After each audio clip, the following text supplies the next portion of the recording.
di tengah-tengah jalan baru terjadi yang namanya pernikahan ulang dan lain sebagainya.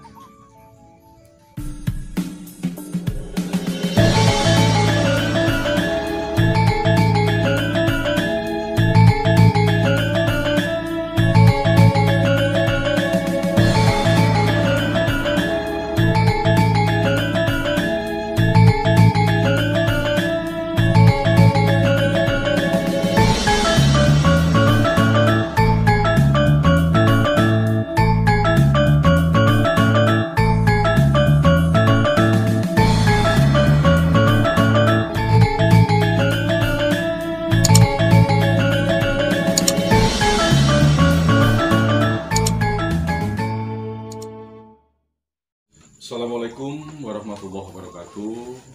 Rahayu, rahayu, rahayu. Yang saya cintai sobat serta saudara kami, subscriber yang senantiasa dirahmati Allah. Selamat berjumpa kembali dengan Romo Edi Ronggo.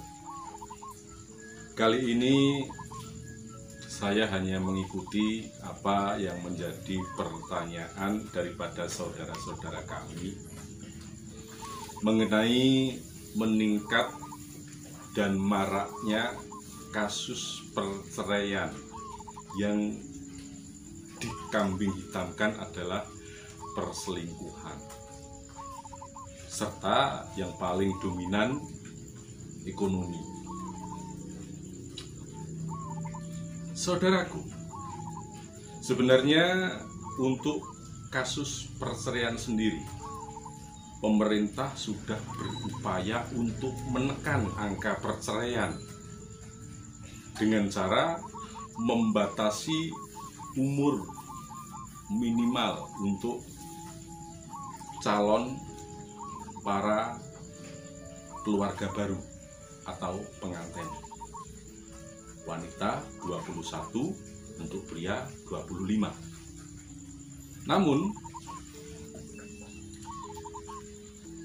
itu tidak bisa menekan angka perceraian tersebut. Mengapa demikian? Karena mereka hanya berdasarkan nafsu, cinta yang tidak terkontrol, tanpa perhitungan. Jadi beda dengan masa tahun 70-an, 60-an, meskipun pernikahan ini diatur atau dipilih oleh orang tua masing-masing, si mempelai itu tidak saling mengenal, namun bisa langgeng sampai kakek-kakek, ninen-ninen. Nah, rahasia apa di balik itu? Tidak lain adalah adanya pasaton atau perjodohan neptu. Juga tentang ciri-ciri wanita atau pria yang setia.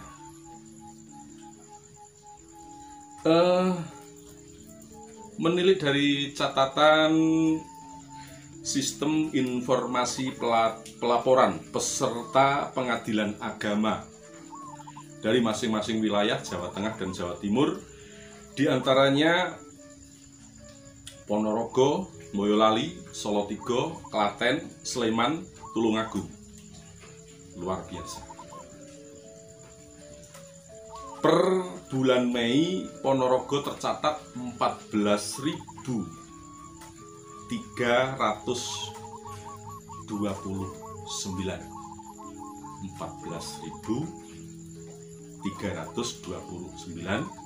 Itu untuk Kabupaten Ponorogo, Jawa Timur. Lalu Boyolali 14.391 per bulan Mei. Salatiga 9.045. Lalu 11.515 untuk wilayah Klaten, Jawa Tengah. Sedangkan Tulungagung menduduki peringkat yang luar biasa, 22.555. Nah, meningkatnya angka perceraian itu sesungguhnya membuat tidak hanya dari keluarga masing-masing yang berpisah, tapi juga membuat prihatin untuk petugas pencatat akta nikah. Masalahnya bagaimana? Tidak lain adalah faktor ekonomi yang menjadi alasan.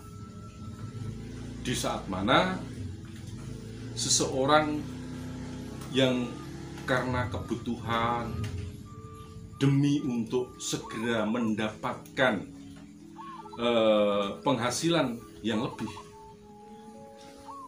serta-merta meninggalkan keluarganya tanpa mempertimbangkan bagaimana resikonya. Karena sesungguhnya yang namanya kebutuhan zahir batin ini harus seimbang. Walaupun finansial tercukupi, tapi apabila batinnya tidak tercukupi, maka itulah yang akan terjadi. Maka yang namanya ekonomi dan kasih itu harus seimbang. Namun segala sesuatunya juga tak lepas dari bagaimana kita ini menghitung neptu atau weton hari kelahiran serta tanggal. Di zaman yang serba modern ini, kita terlalu berpegang bahwasanya jodoh, rezeki, serta kematian itu adalah kehendak ilahi, tidak bisa terbantahkan. Jika Allah sudah berkehendak, maka apa yang terjadi, terjadilah. Tapi bukankah manusia itu juga harus berupaya, berusaha agar apa yang dicita-citakan berjalan lancar tanpa hambatan? Maka para pinisepuh terdahulu itu membuat yang namanya perhitungan pasaton pernikahan, artinya perhitungan untuk menyatukan pernikahan. Apabila hari ini hari serta tanggalnya ini tidak boleh dengan hari yang itu.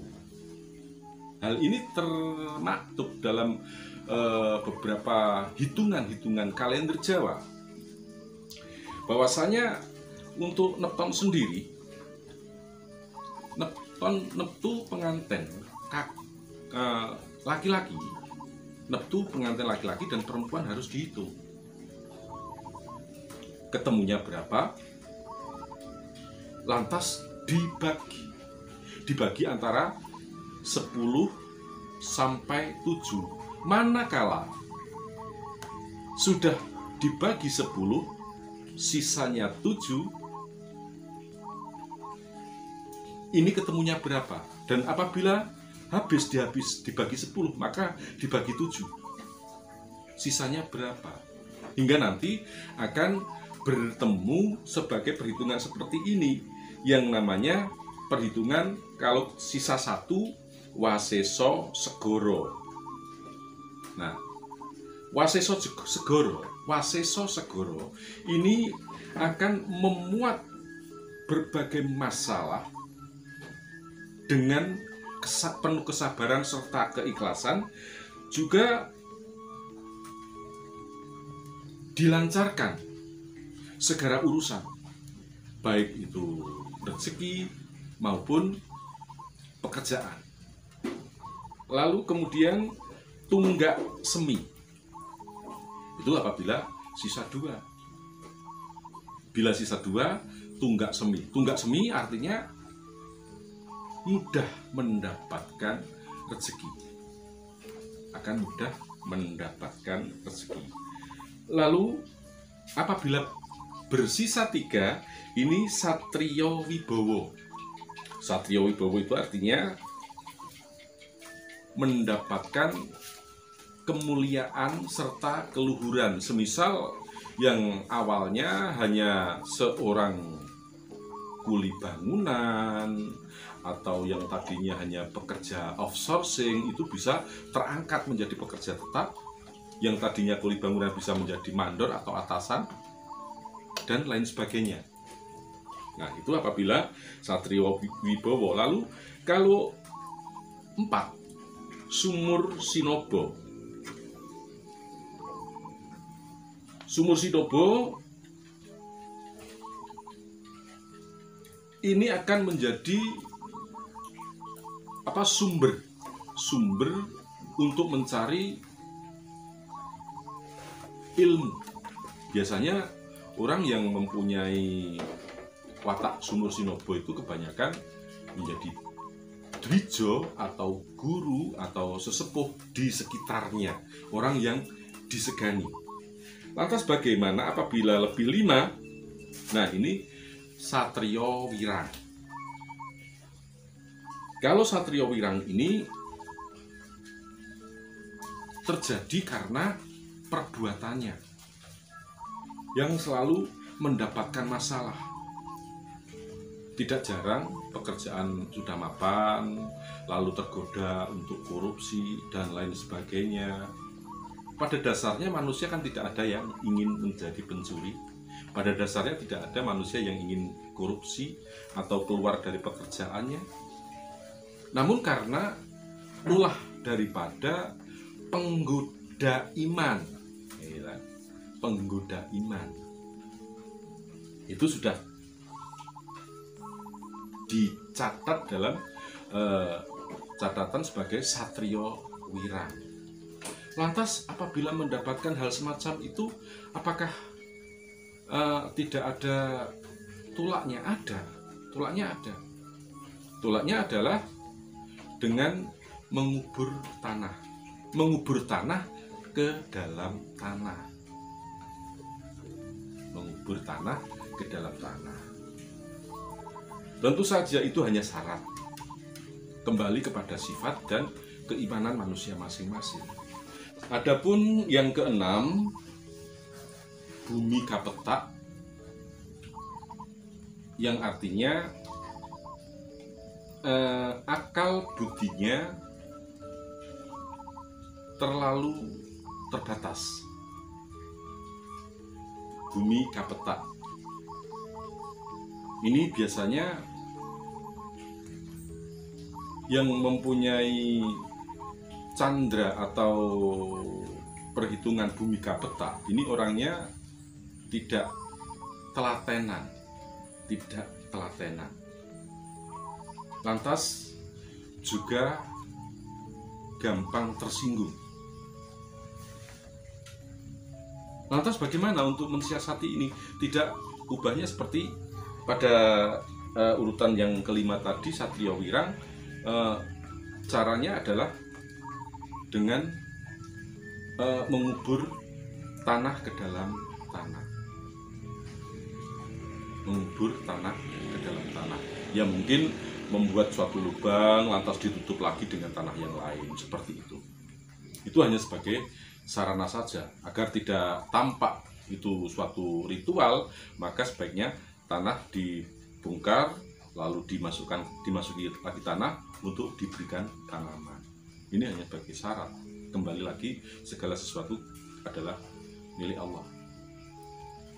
Lantas yang terakhir, yang ketujuh, lebu katiup angin. Nah, ini yang paling bahaya, lebu katiup angin ini. Apabila perhitungan lebu katiup angin ini, maka butuh kesabaran ekstra. Karena mengapa? Apapun usaha, apapun pekerjaannya, ini tidak membuahkan hasil.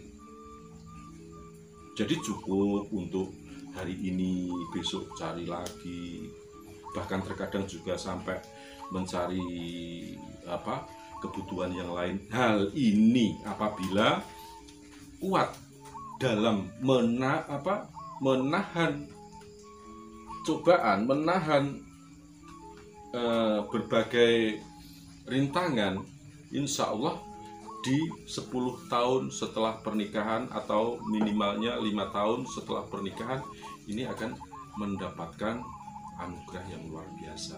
Biasanya setelah anak pertama lahir, maka rezekinya akan bertambah. Saudaraku, meskipun perhitungan tersebut kelihatannya itu hanya akal-akalan para ahli perhitungan, enggak, bukan seperti itu. Karena memang itu nyata.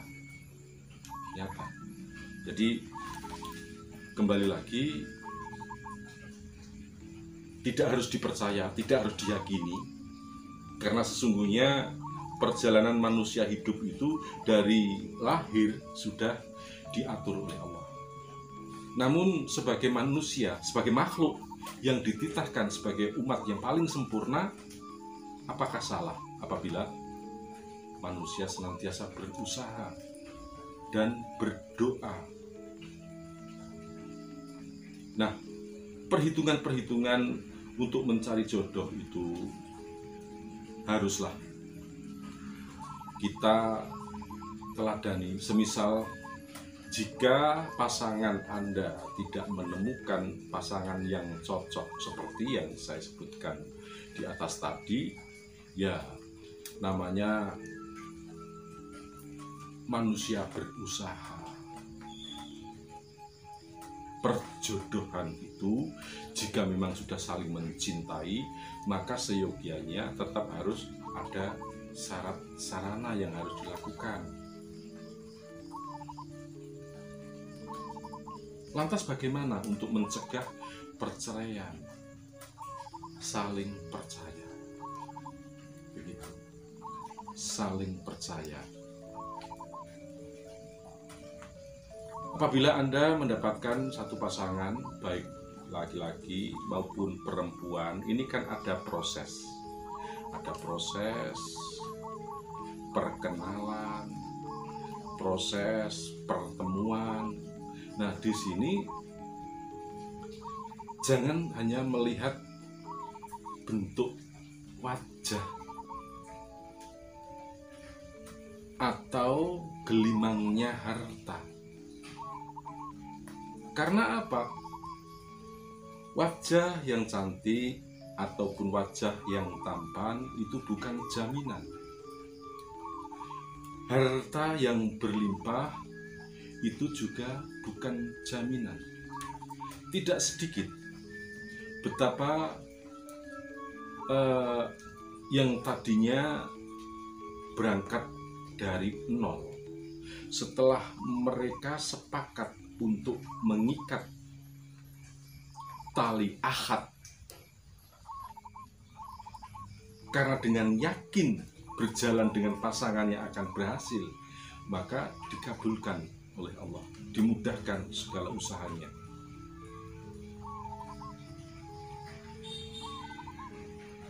Karena penampilan itu sekarang sudah luar biasa. Jadi penjenengan, saudari-saudariku, saudara-saudaraku, anak-anakku yang waspada, yang sudah menikah, tetaplah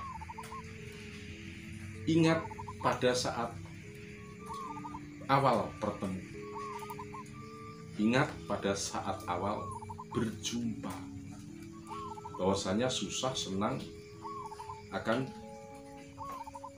dinaungi bersama, diarungi bersama. Sedangkan yang masih dalam rangka mencari jodoh, mungkin ada pasangan yang gagal lantas mencari jodoh lagi, mendapatkan pasangannya, ini harus berhati-hati. Jangan sampai terantuk batu untuk yang kedua kali. Khususnya para wanita. Biasanya wanita dan pria ini sebenarnya mempunyai masalah yang sama. Hanya saja karena wanita ini sudah ditakdirkan sebagai makhluk yang lemah, sehingga seolah-olah wanita adalah orang yang paling teraniaya. Padahal sebenarnya laki-laki pun juga mempunyai rasa yang sama. Maka sekali lagi, jangan hanya memandang potongan ketampanan, gelimangnya harta, karena ini bukan jaminan. Yang paling penting adalah hati. Jika hati ini sudah terpatri, bismillah nawaitu, segala sesuatunya akan mendapatkan jalan daripada Allah. Perhitungan tentang pasaton pernikahan, lalu jam pernikahan, ini harus benar-benar dihitungkan.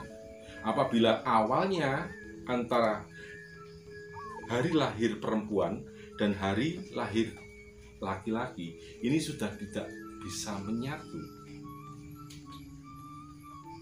ditambah lagi jam pernikahannya tidak tepat,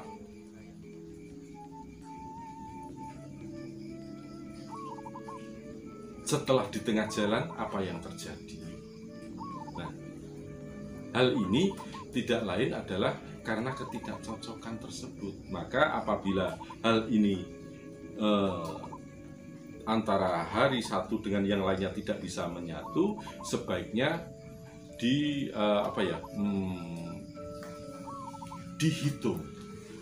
dengan baik. Jangan sampai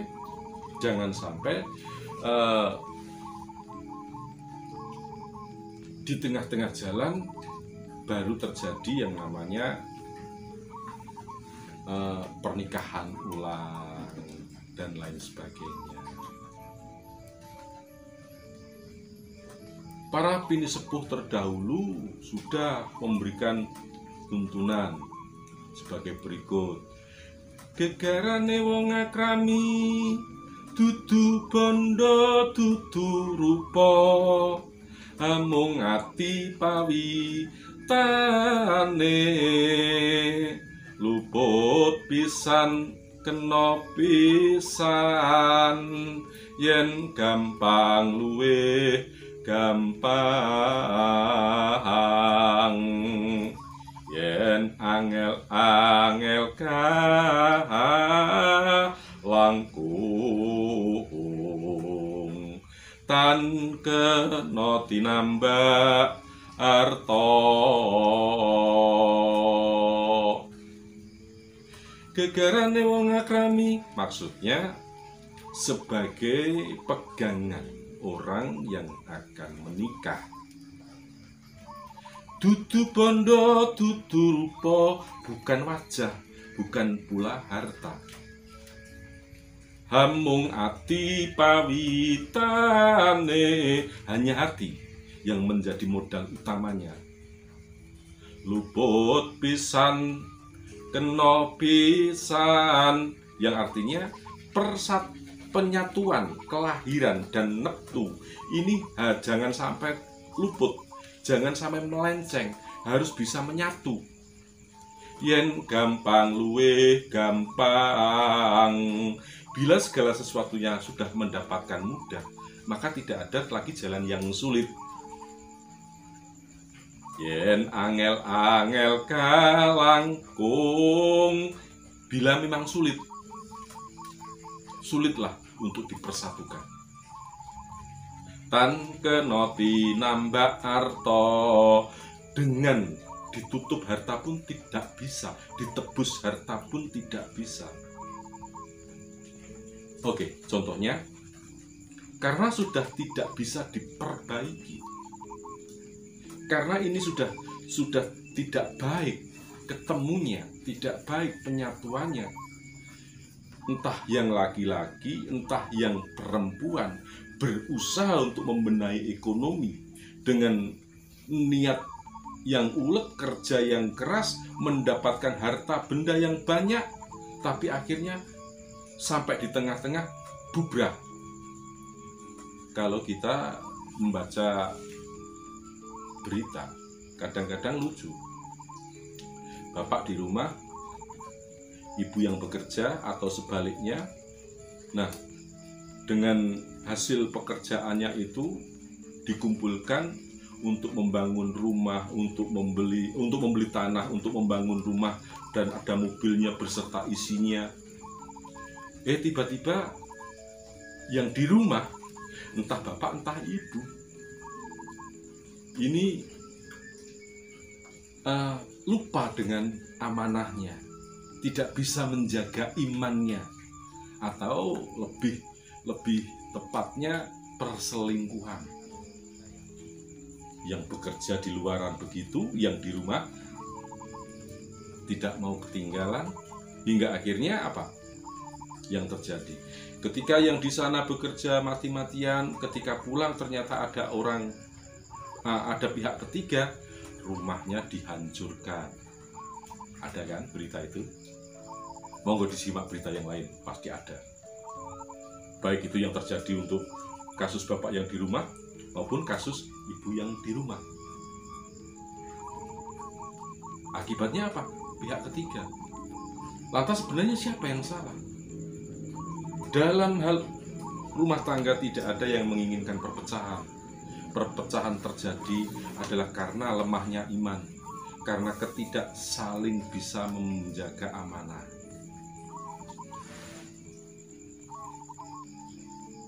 Nah, ini yang dimaksud. Segala sesuatu apabila sudah tidak bisa, maka tidak mungkin bisa ditebus dengan harta. Kalau sudah terjadi seperti itu siapa korbannya? Anak.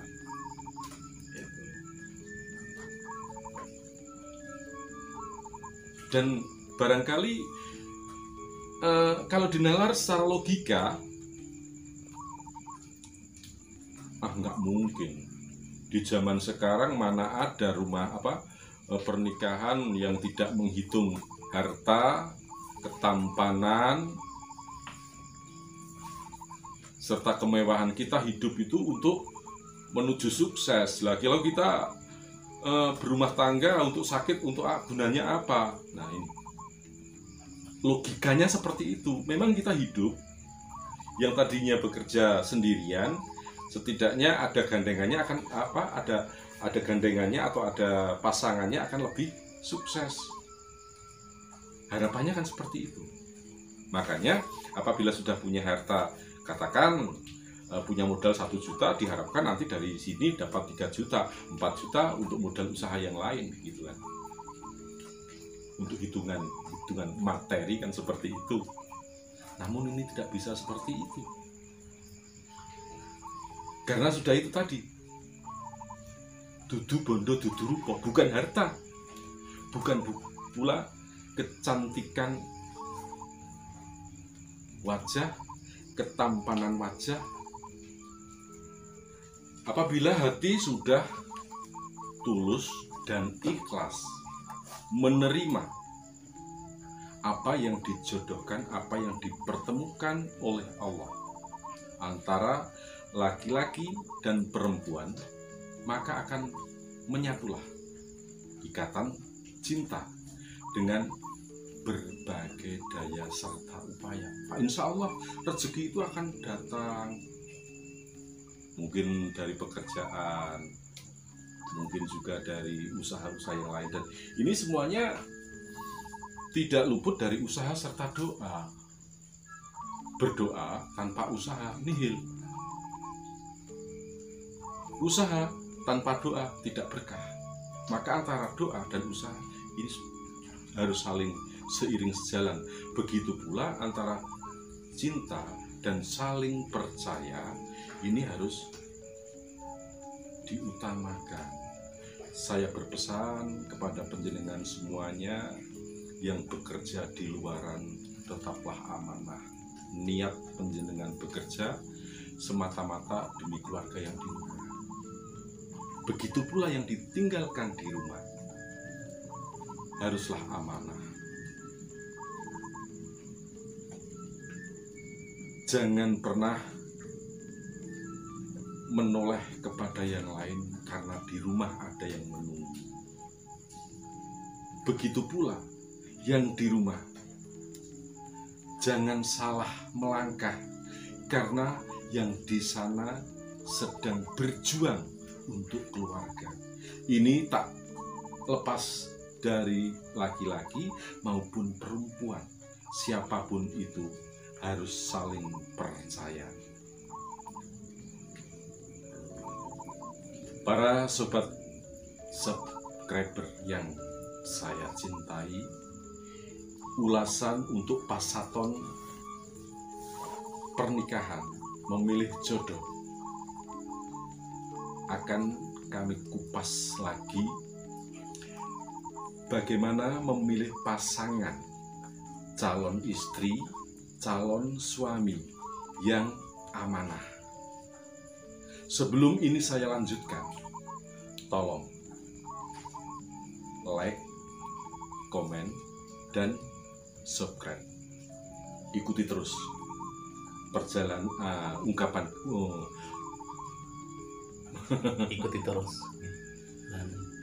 Ikuti terus episode untuk menjalin keluarga yang syakinah, mawaddah, dan rahmah. Salam Rahayu.